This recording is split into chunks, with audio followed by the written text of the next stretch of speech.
नमः। अहम डॉक्टर राम कुमार झा, ज्योतिष प्राध्यापक, श्री जगदम्बा संस्कृत महाविद्यालय, बाथो बेनीपुर, दरभंगा।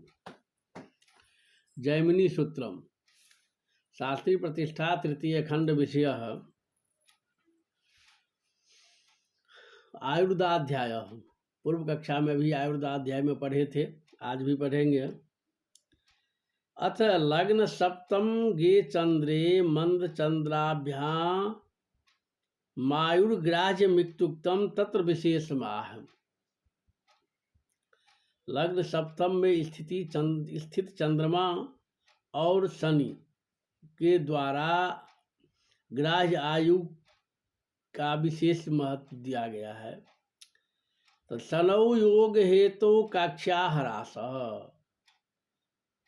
शनौ योग हेतु योग कार के तो सती कक्षा ह्रास तो द्वात्रिंशत् खट त्रिंशच्चत्वारिंशद अब्दमिता या त्रिविध कक्षाया अथवा दीर्घ मध्याल्पायुस्वरूपाया कक्षाया ह्रास।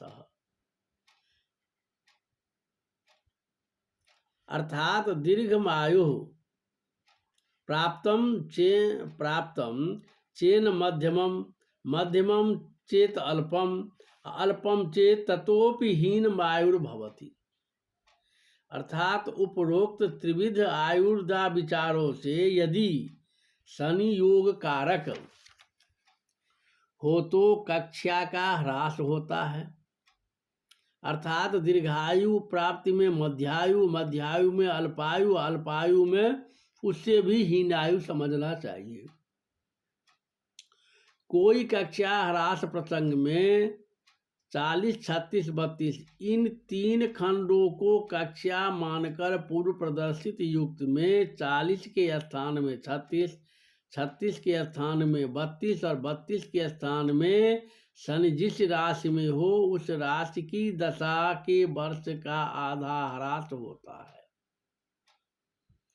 वहाँ भी 30 अंश में दशा वर्ष प्रमाण तो शनि की भुक्तांश में क्या, तो इस अनुपात से लब्ध वर्ष में 32 में घटाकर स्पष्ट मानते हैं। तो कक्षा वृद्धि पक्ष में इसी प्रकार वृद्धि भी समझना चाहिए। अथान्यमतम निरूप्यते तो विपरीत मित्यन्ते अन्ये आचार्या विपरीतम शनौ योग हेतु कक्षा वृद्धि में कथयन्ति। अनायुश्चेदल्पायु अल्पायु चेन मध्यमायु मध्यम चेत दीर्घम चेततो अप्यधिक मित्यर्थम। अर्थात दूसरे आचार्यों के मत से शनि के योग कारक होने से विपरीत कक्षा की वृद्धि होती है। अर्थात अल्पायु हो तो मध्यायु हो तो दीर्घायु हो तो उससे भी अधिक दीर्घायु समझना चाहिए। तो कक्षा वृद्धि के विषय में भगवान पराशर का वाक्य है। तो अनायुश्चेद भवेदल्पम अल्पान मध्यम प्रजायते मध्यमा जायते दीर्घम दीर्घायुश्चेत ततोधिकम योग हेतु सनावेवं कक्षा वृद्धिश्च लक्षणम एतस्माद् वैपरीत्येन कक्षा ह्रासोऽपि जायते। अर्थात अनायुश्चेद भवेदल्पम मल्पान मध्यम प्रजायते। अल्प हीनायु हो तो अल्पायु हो तो मध्यमायु हो तो दीर्घायु। ये दीर्घायु हो तो योग कारक हो तो दीर्घायु हो तो अधिक आयु, दीर्घायु से भी अधिक आयु, ये उनका मत है। एतस्माद् इति शब्दास्पष्ट इति स्पष्टार्थम तो पुनः स्वमतेन कक्ष्याहारासे अपवादमाह।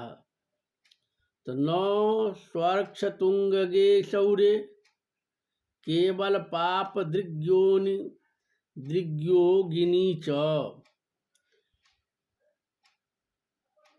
शौर्य शनिश्चरे स्वर्गक्षे स्वर्ग स्वर्क्षगे शोच्यस्थे सति न कक्ष्याह्रासो नित्यर्थः। ते केवल पाप दृग्युते च शनैश्चरे कक्ष्याह्रासो न स्यात्। अन्यथा योग हेतु सति कक्ष्याह्रासः स्यादेवेति। अर्थात शनि के योग हेतु योग कारक होने पर भी यदि अपनी राशि व अपने उच्च में हो तो कक्षा ह्रास नहीं होता है, तथा केवल पाप ग्रह से ही युक्त हो तब भी कक्षा का ह्रास नहीं होता है, अन्यथा कक्षा ह्रास होता ही है। जैसे चतुर्थ उदाहरण में शनि योग कारक हैं परंतु अपनी राशि व उच्च राशि में नहीं है तथा ग्रह से युक्त हैं, इसीलिए कक्षा ह्रास होना सिद्ध हुआ। अर्थात दीर्घायु योग आया तो मध्यमायु ही ग्रहण करके उपरोक्त युक्ति से गणित द्वारा स्पष्ट आयु बनाना चाहिए। अथ कक्षा वृद्धि योगम कथयति। तो पितृलाभगे गुरौ केवल शुभ दृग योगिनी च कक्षा वृद्धि। तो पितृलाभगे लग्न सप्तमस्थे गुरौ तथा केवल शुभ दृग्योगिनी च गुरौ सति कक्षा वृद्धि। अर्था बलपायुर्योगे मध्यायु मध्यायुखी दीर्घायु दीर्घायुयुक पूर्णायु ततो अप्यधिकम भाग्यम। यदि लग्न सप्तम में बृहस्पति हो अथवा केवल शुभ ग्रह से युक्त दृष्टि बृहस्पति हो तो कक्षा की वृद्धि होती है। अर्थात अल्पायु में मध्यायु, मध्यायु में दीर्घायु और दीर्घायु में पूर्णायु समझना चाहिए। अब इस प्रकार आयुर्दाय निश्चय होने पर गणित सिद्ध आयुर्दाय के समाप्त होने पर मरण होता है, या उसके बीच में भी इस विषय में द्वार और बाह्य राशि में मरण योग कहते हैं। दशाश्रय राशि द्वार तथा प्रथम दशाप्रद राशि से द्वार राशि की जितनी संख्या हो फिर द्वार राशि से उतनी संख्या गिनकर जो राशि हो वह बाह्य कहलाता है। इसी अध्याय के चतुर्थ पाद में दूसरा और तीसरा सूत्र देखिए। तो मरण योगम तदपवादम तत्र विशेष चाह। तो मलिने द्वारबाह्ये नवांशे निधनम द्वारेश योश्च मालिन्ये शुभ दृग योगात्न। दशाश्रयो राशि द्वारि संज्ञ तथा प्रथम दशा प्रदराशितो यावत् संख्यो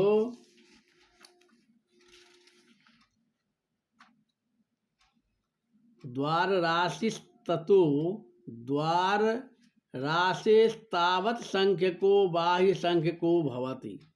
अतएव प्रथम दशायां द्वारम बाह्यम चैकमेव, तो द्वितीय दशायां द्वितीयो द्वारम तृतीयो राशिर बाह्यम एवं ग्रेपि बोध्यम। तस्मिन् द्वारबाह्ये मलिने पापे पापग्रहयुते पापग्रह दृष्टे वा नवांशे द्वारबाह्य राश्योर्नवांश दशायां निधनम मरणम गेयम्। एव द्वारेशयोश्च चकाराद बाह्येशयोर्वा मलिने मालिन्ये सति तन्नवांशे निधनं भवति। शुभ दृग्योगात् द्वारबाह्ययोगः योः शुभ ग्रह दृष्ट योग वसात नो तन्वासदशायां मरणम न भवतीत्यर्थः। अर्थात द्वार और बाह्य राशि मलिन स्वयं पाप राशि या पाप ग्रह से युक्त दृष्ट हो तो द्वार बाह्य राशि की नवांश अंतरदशा में मरण होता है तथा द्वारेश और बाह्येश के मालिन्य पाप संबंध होने पर भी उनकी नवांश दशा में मरण होता है। यदि उन द्वारबाह्य पर शुभ ग्रह की दृष्टि अथवा योग हो तो उक्त दशा में मरण नहीं होता है।